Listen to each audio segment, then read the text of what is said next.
Muito boa noite, queridos amigos. Estamos aqui de volta em mais um estudo aqui no canal Amigos de Nosso Lar, do importante livro de Allan Kardec, O que é o Espiritismo. Espero encontrá-los bem na noite de hoje. Nós que estamos aqui fazendo esse estudo com muita alegria, né? Com muita satisfação e realmente muito felizes, né? Em poder estudar um pouco mais essa obra, que realmente é uma das obras que, embora não façam parte aí do que se considera a codificação, as obras fundamentais, mas é uma obra muitíssimo importante. Inclusive, uma outra obra importante que nós temos estudado lá no canal é justamente Viagem Espírita, em 1862, e desta feita aqui no canal Amigos de Nosso Lar, que depois retransmitimos lá pelo canal Arthur Azevedo Difusão Espírita, nós, então, reforçamos o estudo do pensamento de Allan Kardec, o nosso codificador. Bem, agradecendo aqui a presença daqueles que já estão aqui, no caso a Shirley Siqueira, que já chegou aqui ao nosso estudo. Deixa eu até dar uma conferida, eu acho que o nosso som está ok, né? Parece que sim, estou vendo aqui no meu celular. Andamos aí com alguns probleminhas de áudio, mas parece que já conseguimos aí efetivamente consertar aqui no nosso computador. Ela que fala aqui de Poços de Caldas, em Minas Gerais. Bem, então, sem mais delongas, né? Vamos, então, à continuação desse nosso estudo. Já fizemos aí a parte primeira, né? A parte introdutória, que seria o preâmbulo, né? Que é efetivamente o preâmbulo feito por Allan Kardec a esse livro. Bem, então, Kardec, nesse momento, né, do livro, tem o primeiro diálogo com aquele que ele chamou e identificou de o crítico. Então, o crítico se manifestou da seguinte maneira: confesso-vos, caro senhor, isso se referindo a Allan Kardec, que a minha razão recusa admitir a realidade dos fenômenos estranhos atribuídos aos espíritos, persuadido que estou de estes não terem senão uma existência imaginária. Entretanto, eu me curvaria diante da evidência se disso tivesse provas incontestáveis. Por isso, desejo merecer-vos a permissão de assistir somente a uma ou duas experiências, para não ser indiscreto, a fim de convencer-me, caso seja possível.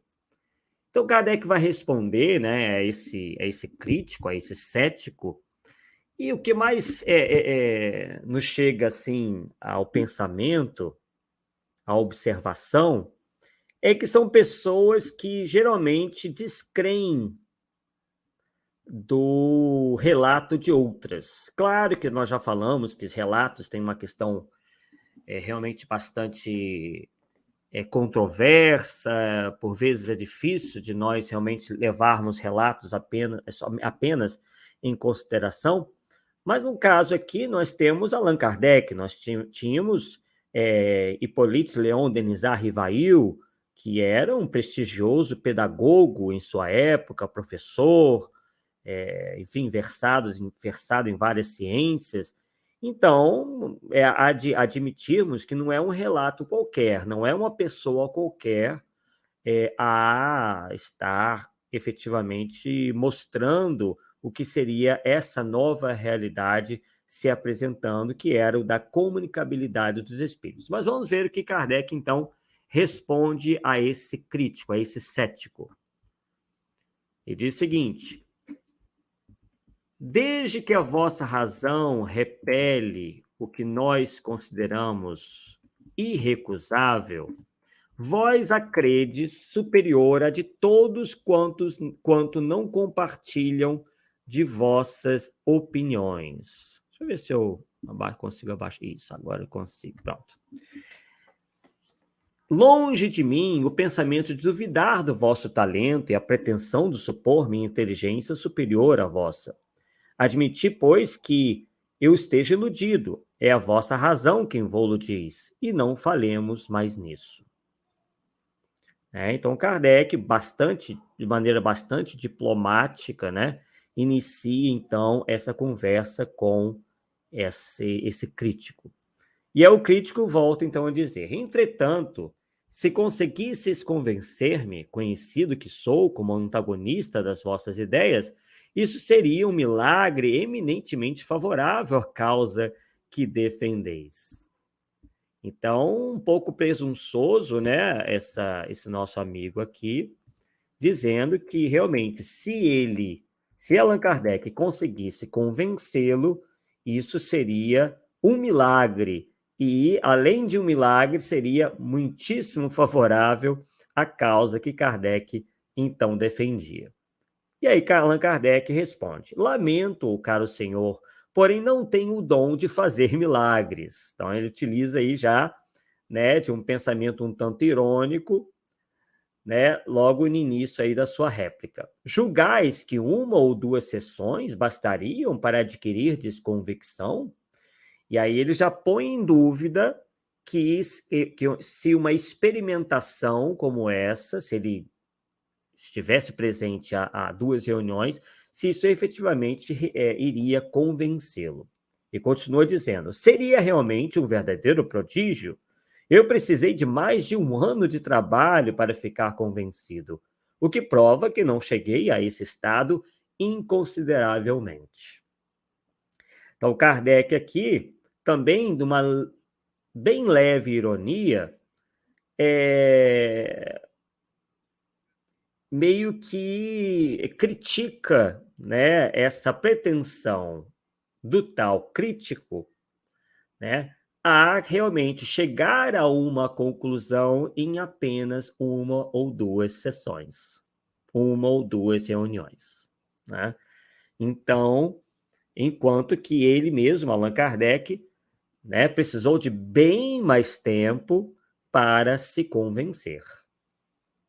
Então, ele demonstra que, inicialmente, ele era, inclusive, mais cético do que esse que se diz um grande antagonista, um grande crítico e cético, né? Então, ele já põe aí abaixo a própria fama que o crítico se atribui, né? Então, uma inteligência bastante... teve um estado, né?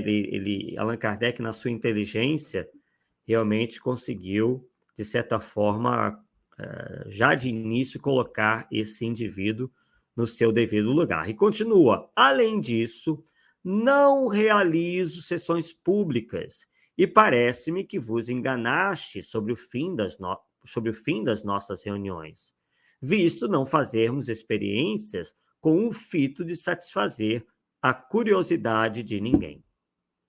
Deixa eu verificar aqui se nosso som está ok. Tá ok, beleza. Bem, então, Kardec explicita, né, explica para o crítico que não realiza reuniões públicas, sessões públicas, né, e que o tal crítico estava enganado sobre o fim sobre a finalidade dessas reuniões, né, já que Allan Kardec, assim como os grupos, não faziam experiências com o intuito de satisfazer a curiosidade de ninguém. Então, o Espiritismo realmente não tem essa preocupação. Ele se apresenta como uma filosofia e a questão do fenômeno, ela caminha paralelamente à filosofia. Não é o fenômeno que tem que explicar a filosofia espírita, mas sim a filosofia que explica o fenômeno. Então, as pessoas ficam muito apegadas à fenomenologia, enquanto que a verdadeira força do espiritismo está no seu encaminhamento filosófico, né? E por quê? Porque a fenomenologia, para um cético, na maioria das vezes, não é suficiente. Primeiro, porque os espíritos não vão se apresentar para esse cético de modo a convencê-lo. Eles não têm essa preocupação. São raras as vezes onde eles fazem, né? Quando o fazem é porque vem ali algum motivo muito grande Então, daí não se furtam a produzir provas que vão a convencer aquela pessoa. Mas isso, obviamente, por razões muito específicas e, por vezes, só os espíritos conhecem. Por vezes, eles já sabem que aquele indivíduo, mudando de ideia, poderá ser, né, inclusive, útil à causa, poderá, inclusive, se tornar um grande divulgador. Mas quando eles veem que a pessoa está ali interessada apenas na negação, por mais que se produzam os mais interessantes fenômenos, então eles realmente deixam aquele indivíduo de lado. E aí o visitante, né, diz o seguinte: não procurais, pois, fazer prosélitos? Bom, né? Perceba que ele já acreditava, já tinha de antemão a ideia que Allan Kardec procurava fazer prosélitos. E Allan Kardec de imediato respondeu: para que buscarmos fazer-vos prosélito quando não o quereis ser? Não pretendo forçar convicção alguma. Quando encontro pessoas que sinceramente desejam instruir-se e dão-me a honra de pedir-me esclarecimentos, folgo e cumpro um dever respondendo-lhes nos limites dos meus conhecimentos. Quanto aos antagonistas, porém, que como vós têm convicções arraigadas, não tento arredar-lhes um passo, atento a que é grande o número dos que se mostram bem dispostos para que possamos perder o nosso tempo com aqueles que não o estão. Então, até mesmo Allan Kardec já fazia essa diferenciação. Ele sabia, conseguia identificar os antagonistas que tinham convicções arraigadas, cuja chance de convencê-los era praticamente nenhuma, ao mesmo tempo que também sabia reconhecer aqueles que se mostravam verdadeiramente dispostos a estudar o fenômeno sem ideias pré-concebidas. Né? Então, se Allan Kardec já conseguia ter essa percepção, os espíritos ainda mais, né? Uma vez que conseguem ler o pensamento, né? Tem possibilidades ainda maiores de identificar as intenções nossas, os encarnados. Prossegue Kardec dizendo: estou certo de que, diante dos fatos, a convicção há de vir, mais cedo ou mais tarde ou mais cedo, e que os incrédulos hão de ser arrastados pela torrente. Por ora, alguns partidários, de mais ou de menos, nada alteram na pesagem. Pelo que nunca me vereis incomodado para atrair as nossas ideias aqueles que, como vós, sabem as razões que têm para fugir delas. Então, Kardec identificava aí que havia críticos que sequer tinham motivos, razões para abraçar o Espiritismo. Porque todo o seu campo de ideias, né, de estudos, até mesmo seu estilo de vida, possivelmente, né, nada tinha a ver com os propósitos do Espiritismo. Né? Eles certamente não iriam deixar tudo isso de lado ou para trás para abraçar o Espiritismo. Né? Enquanto que, ao mesmo tempo, Allan Kardec verificava que muita gente já tinha certa sintonia com esses propósitos, certo perfil, digamos assim, né, para tornar-se espírita. Então, vamos lá. E aí, o visitante crítico responde: há mais interesse em convencer-me do que o supondes. Permitis que me explique com franqueza e prometeis-me não ver ofensa alguma nas minhas palavras? Trata-se das minhas ideias sobre a coisa em si e não sobre a pessoa a quem me dirijo. Posso respeitar a pessoa sem participar de suas opiniões. Então, vemos aqui uma espécie de recuo do visitante, onde ele diz não levar isso para o terreno pessoal, né? Ele apenas realmente quer fazer ali uma investigação, quer ali pesquisar o assunto, o que me parece até bastante razoável, mas parece-me aí que o antagonista já se encontra menos armado contra Allan Kardec. Então Kardec responde: o Espiritismo me tem ensinado a desprezar essas mesquinhas suscetibilidades do amor próprio e a me não ofender com palavras. Se as vossas expressões saírem dos limites da urbanidade e das conveniências, apenas concluirei que sois um homem mal educado, mas não irei além. Então, Kardec já demonstra para o visitante que, mesmo que ele levasse aquilo para o terreno pessoal, a visão dele perante a essa posição era de total desprezo, né? Ele diz não se ofender facilmente, né? Não ter mesquinhas suscetibilidades do amor próprio, né?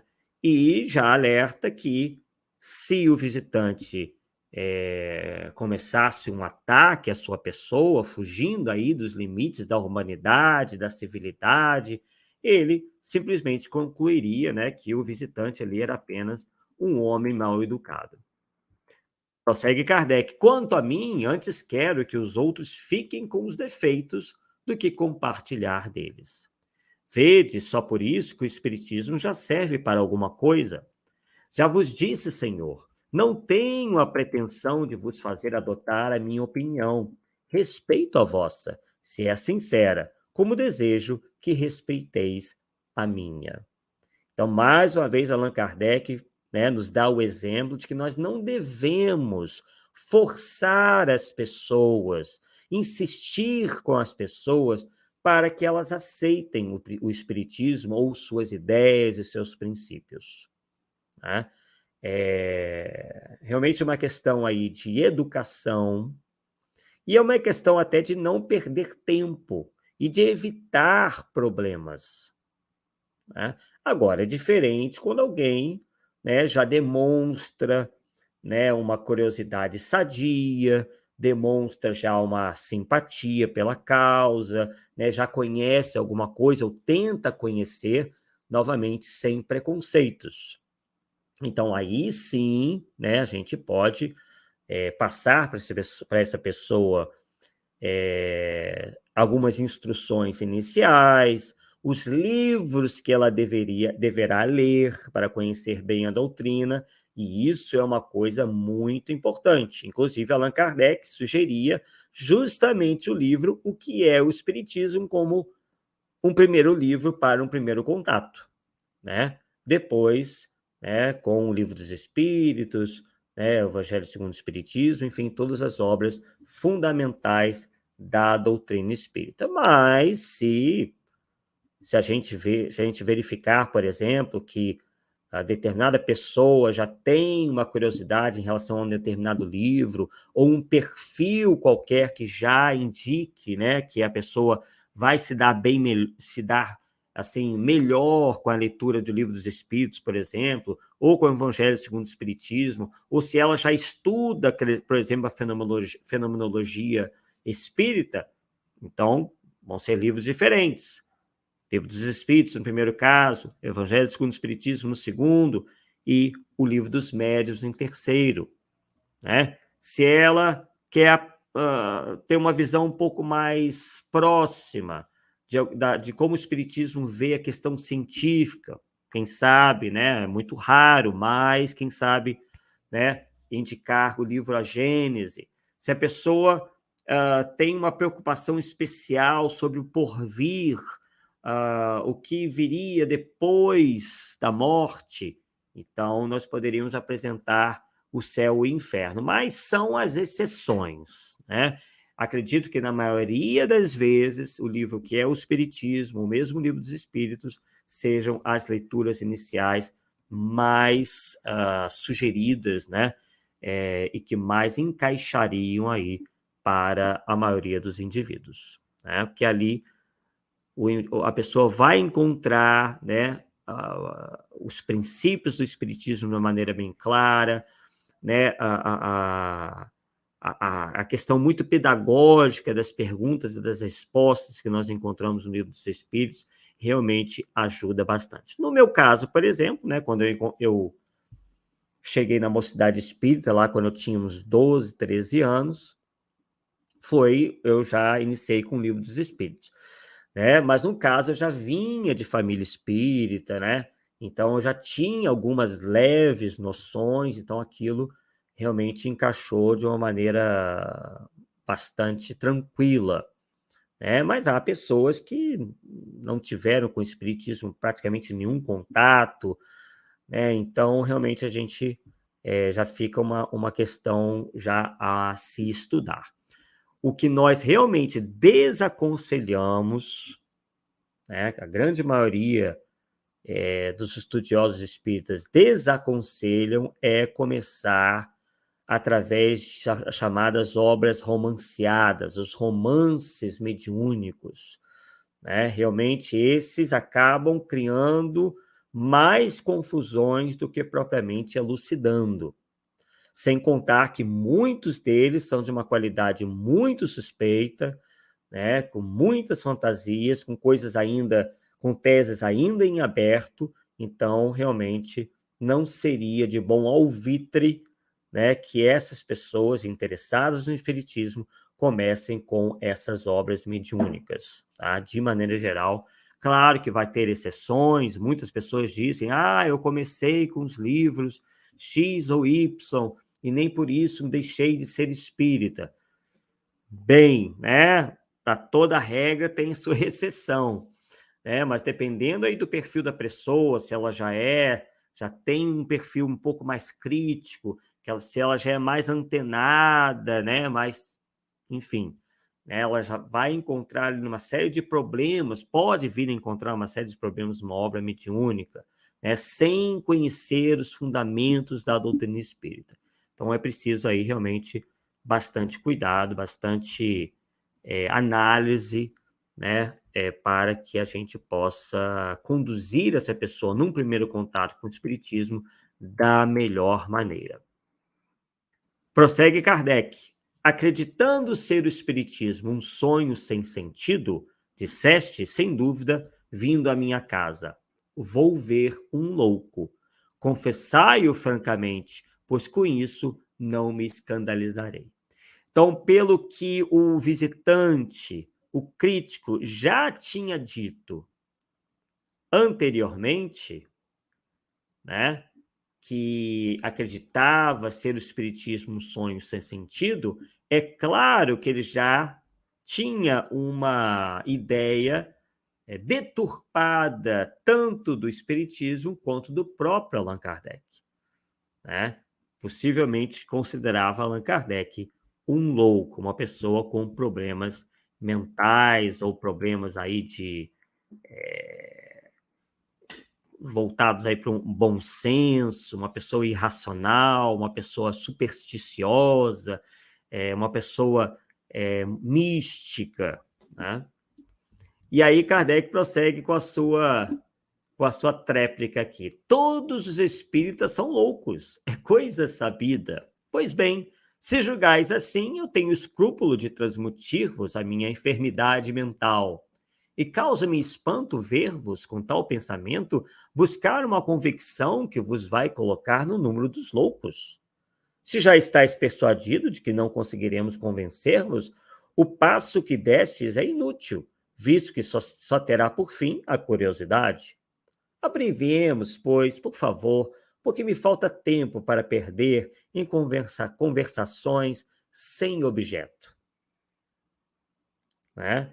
Então, Kardec aí já foi mais firme, né? Porque se ele já verificou que o visitante, que o crítico, considerava os espíritas loucos, então não haveria motivo mais ele frequentar a tal reunião, as tais uma ou duas sessões, né? E ele possivelmente não iria se convencer, porque isso o tornaria mais um louco. né? Então, ele não se convenceria, né? Porque ninguém vai querer entrar no hall dos loucos. Então, Kardec chega à conclusão que seria uma perda completa de tempo, né?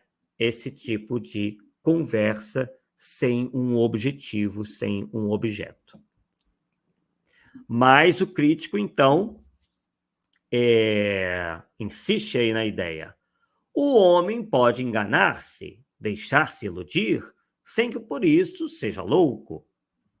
E aí Kardec responde: dizei logo, acreditais como muitos que isto é moda, que durará certo tempo, mas deveis convir que um passatempo que, em alguns anos, tem conquistado milhões de partidários em todos os países, que conta entre seus adeptos sábios de toda a ordem, que se propaga de preferência nas classes mais esclarecidas, é mania singular que merece ser examinada.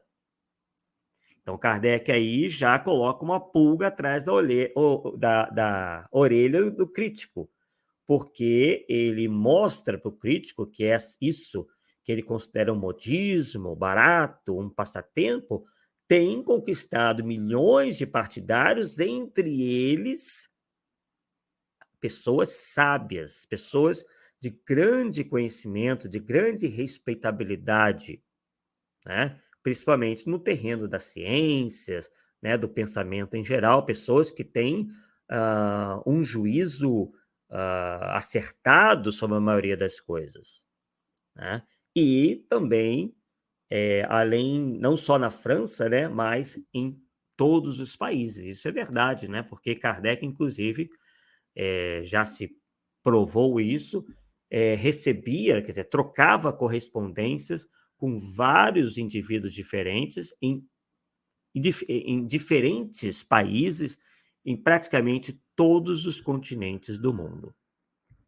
E aí o visitante passa a dizer: tenho minhas ideias a respeito, é certo, porém elas não se acham tão absolutamente firmadas que não consintem sacrificá-las à evidência.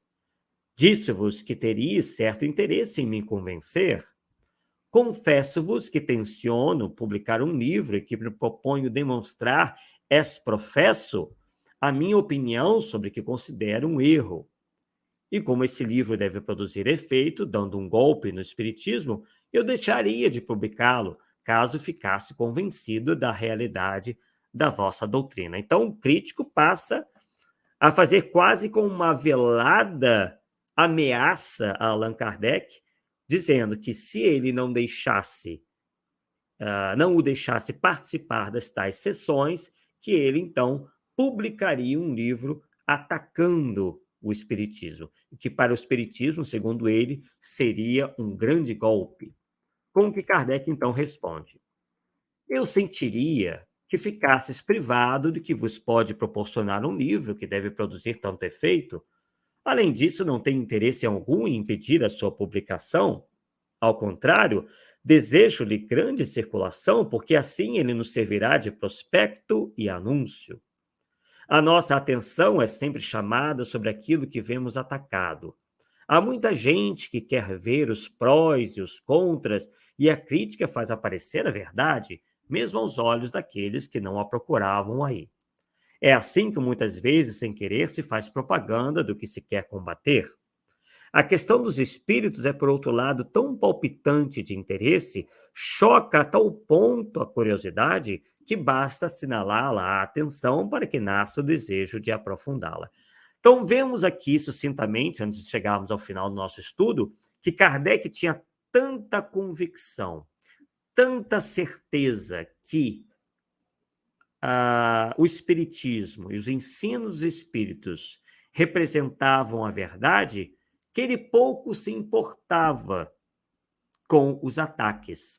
Muito pelo contrário, ele achava, inclusive, que os ataques podiam até mesmo ter um efeito positivo, pois seria uma maneira de fazer propaganda ao invés de combatê-lo, né? Combater o espiritismo. Bem, pessoal, então vemos aqui, né, nesses 30 minutos, conseguimos ver aí boa parte desse diálogo de Allan Kardec com um crítico, né? E no nosso próximo programa, portanto, na próxima quinta-feira, às 8h40, nós iremos dar prosseguimento, então, a esse estudo desse interessantíssimo livro, O que é o Espiritismo. Dando boa noite aqui a Shirley Siqueira, né, que fala de Poços de Caldas, e a Débora Rabelo, que é aí a proprietária do canal, que toca aí o canal desde o início, nos dando aqui a satisfação da sua visita. Bem, pessoal, agradecemos, portanto, a presença de todos os que estiveram aqui ao vivo e aqueles que estão acompanhando em outros horários. E, repetindo, quinta-feira iremos continuar o estudo dessa maravilhosa obra, O que é o Espiritismo, de Allan Kardec. Agradecemos, portanto, e até a próxima, pessoal. Tchau, tchau.